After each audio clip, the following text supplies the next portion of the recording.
നമസ്കാരം, പുതിയൊരു വീഡിയോയിലേക്ക് സ്വാഗതം.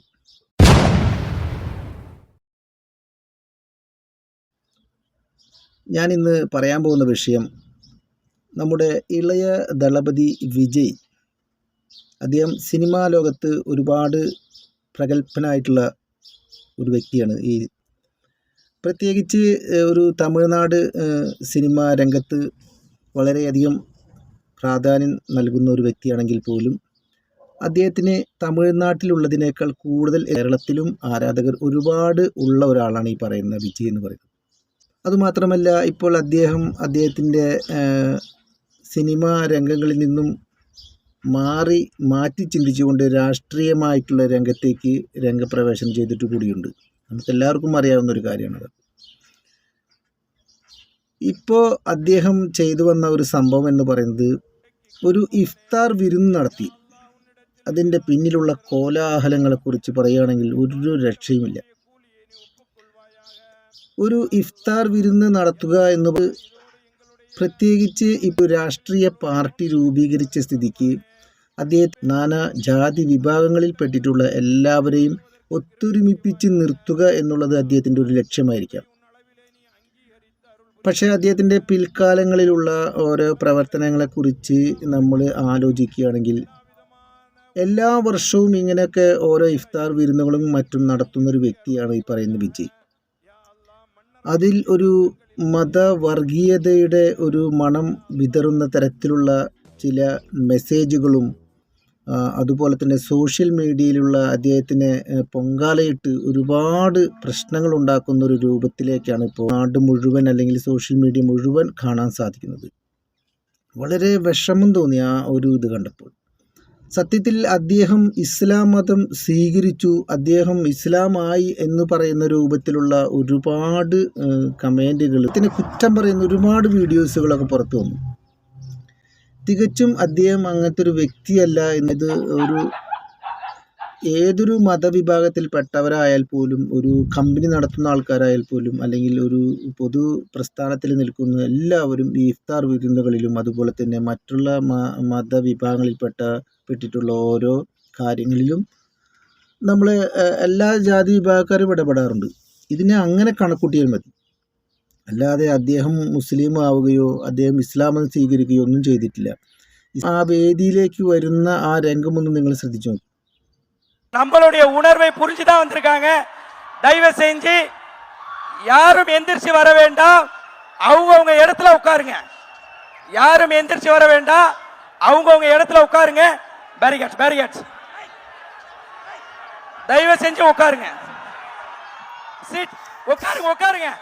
அவசரப்படாதீங்க, உட்காருங்க. கண்டோ செக்யூரிட்டி உட்காருங்க. இப்பதான் நான் அவ்வளவு சொல்லியும், எனது அன்பான இஸ்லாமிய பெருமக்கள், உங்கள் அனைவருக்கும் என்னுடைய வணக்கம். കണ്ടോ, അദ്ദേഹം വരുമ്പോൾ തന്നെ ഒരുപാട് ആരാധകർ അദ്ദേഹത്തിനെ കാണാനും അതുപോലെ തന്നെ അദ്ദേഹത്തിനെ നേരിട്ട് അദ്ദേഹത്തിൻ്റെ കൂടെ ഇഫ്താർ വിരുന്നിൽ പങ്കെടുക്കാൻ വേണ്ടിയിട്ടുള്ള ഒരു തിക്കും തിരക്കും വെപ്രാളൊക്കെയാണ് അവിടെ കാണുന്നത്. ஃபாலோ பண்ணி இங்க இருக்கிற அனைத்து இஸ்லாமிய சொந்தங்களுக்கும் என்னுடைய இந்த அன்பான அழைப்பை ஏத்துக்கிட்டு நீங்க எல்லாரும் வந்து கலந்துகிட்டதுக்கு மிக்க மிக்க மகிழ்ச்சி. உங்க எல்லாருக்கும் என்னுடைய மனமார்ந்த நன்றிகளை தெரிவிச்சுக்கிறேன். தேங்க்யூ. அருள் புரிவாயாக. இந்த பேரண்டத்தை അപ്പോൾ അദ്ദേഹം വളരെ ശാന്തനായിക്കൊണ്ട് ആ ഒരു ഇഫ്താർ വിരുന്നിൽ പങ്കെടുക്കുക മാത്രമാണ് ചെയ്തിട്ടുള്ളത്. അല്ലാതെ അദ്ദേഹം ഇസ്ലാം മതം സ്വീകരിക്കുകയും ചെയ്തിട്ടില്ല. ഇസ്ലാം മതം സ്വീകരിക്കുമ്പോൾ അതിൻ്റെ ഒരു പ്രത്യേകത എന്ന് പറഞ്ഞാൽ, ഇസ്ലാമികമായി അദ്ദേഹത്തിൻ്റെ നിസ്കാരങ്ങൾ അല്ലെങ്കിൽ അതിൻ്റെ കാര്യങ്ങളൊക്കെ പഠിച്ചതിന് ശേഷമൊക്കെയാണ് ഒരു ഇസ്ലാം മതത്തിൻ്റെ ഒരു വിഭാഗത്തിലേക്ക് വരാൻ പറ്റുള്ളൂ. നിങ്ങൾ അദ്ദേഹത്തിൻ്റെ ഒരു നിസ്കരിക്കുന്ന വീഡിയോ ഒന്ന് കണ്ടു നോക്കും.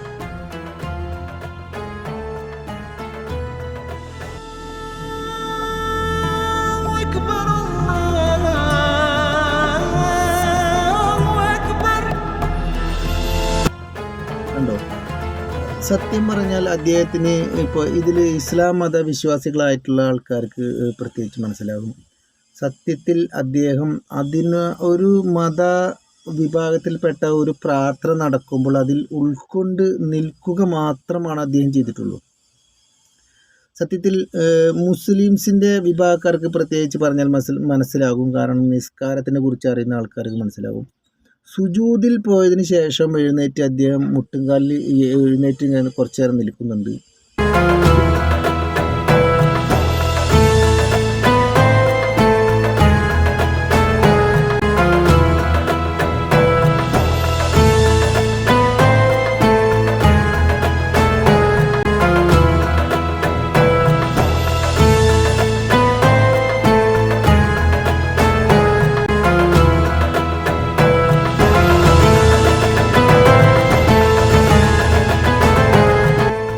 പിന്നെ എഴുന്നേൽക്കുമ്പോൾ തന്നെ നമ്മൾ സുജൂദ് ചെയ്ത ഭാഗത്തേക്ക് അദ്ദേഹത്തിൻ്റെ കാല് വെച്ചുകൊണ്ടാണ് അദ്ദേഹം എഴുന്നേൽക്കുന്നത്.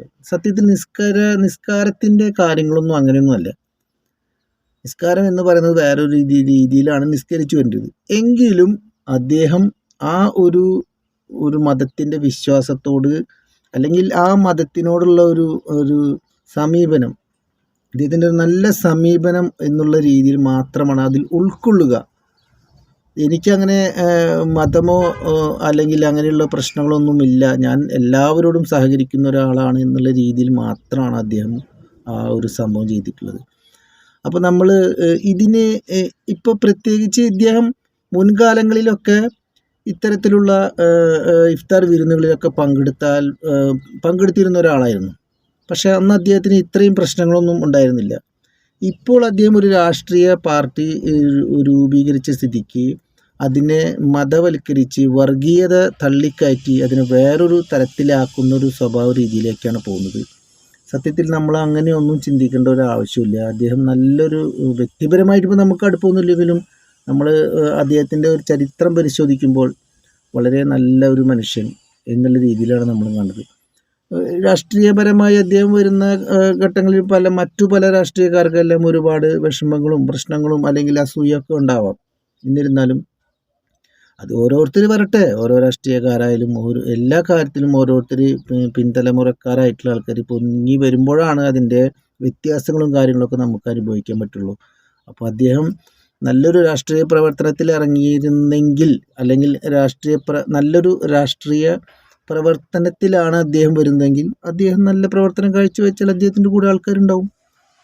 അപ്പോൾ അതിൽ നമ്മൾ കുറ്റും കുശുമൊന്നും വിചാരിക്കേണ്ട. നമ്മൾ അതിനെ നല്ല രീതിയിൽ മാത്രം കണ്ടാൽ മതി. ഒന്നും നെഗറ്റീവായിട്ട് കാണണ്ട, പോസിറ്റീവായിട്ട് എടുത്താൽ മതി. പോസിറ്റീവ് മാത്രം ചിന്തിക്കുക. അപ്പോൾ നമുക്ക് നല്ല ചിന്തകൾ മാത്രമേ വരൂ. അല്ലാതെ വർഗീയവാദമോ അല്ലെങ്കിൽ വർഗീയത അതിൽ കുത്തി കയറ്റി അദ്ദേഹം സ്വീകരിച്ചു എന്നുള്ള രീതിയിലൊന്നും കള്ളപ്രചരണങ്ങൾ നടത്തിയിട്ടൊന്നും ഒരു കാര്യമില്ല. ജനങ്ങൾക്ക് ഇതൊക്കെ മനസ്സിലാകുന്നുണ്ട്. ഇത് പ്രചരണങ്ങൾ നടത്തുന്നത് ആരാണ് അല്ലെങ്കിൽ എന്താണെന്നുള്ളത് അവർക്ക് തന്നെ അറിയാം. അപ്പോൾ അത്തരം കള്ളപ്രചരണങ്ങൾക്കൊന്നും വില പോകില്ല. ഇത് മനസ്സിലാക്കുക. ഓക്കെ, വീണ്ടും ഒരു ടോപ്പിക്കുമായിട്ട് വരാം. അപ്പോൾ സബ്സ്ക്രൈബ് ചെയ്യാത്തവരുണ്ടെങ്കിൽ സബ്സ്ക്രൈബ് ചെയ്യുക, പിന്നെ ലൈക്ക് ചെയ്യുക, കമൻറ്റ് ചെയ്യുക. Okay, thank you.